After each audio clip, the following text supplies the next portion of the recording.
Greater Hyderabad municipal corporation ను సందర్శించారు యూపీలోని పలు నగర కార్పొరేషన్ల మేయర్లు. జీహెచ్ఎంసీ బెస్ట్ ప్రాక్టీసెస్, పట్టణ వరద నిర్వహణ క్రమబద్ధీకరణ, సాంకేతిక పద్ధతులపై అధ్యయనం చేశారు. ఆ తర్వాత మేయర్, డిప్యూటీ మేయర్లతో భేటీ అయ్యారు.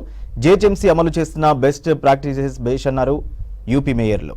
నాలాల అభివృద్ధి కార్యక్రమం ద్వారా పట్టణ వరద నిర్వహణ క్రమబద్ధీకరణకు వినియోగిస్తున్న సాంకేతిక పద్ధతులపై 2 రోజుల పాటు యూపీ మేయర్లు అధ్యయనం చేయనున్నారు.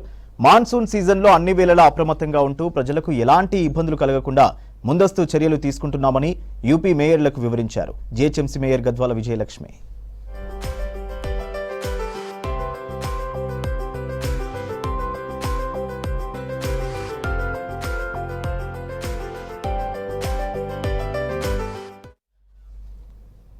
ఇక అంతకుముందు హైదరాబాద్లో వాతావరణ పరిస్థితులు, కంట్రోల్ రూమ్ ద్వారా మాన్సూన్ ఎమర్జెన్సీ బృందాల పర్యవేక్షణ, వాతావరణ అప్డేట్స్, మాన్సూన్ ఎమర్జెన్సీ బృందాలను, ప్రజలను ఏ విధంగా అలర్ట్ చేస్తున్నారన్న దానిపై పరిశీలించారు. నగరంలో అధిక వర్షపాతం నమోదయ్యే ప్రాంతాలపై స్పెషల్ దృష్టి పెడతామని వాతావరణ శాఖ అధికారిని అనురాధ వివరించారు.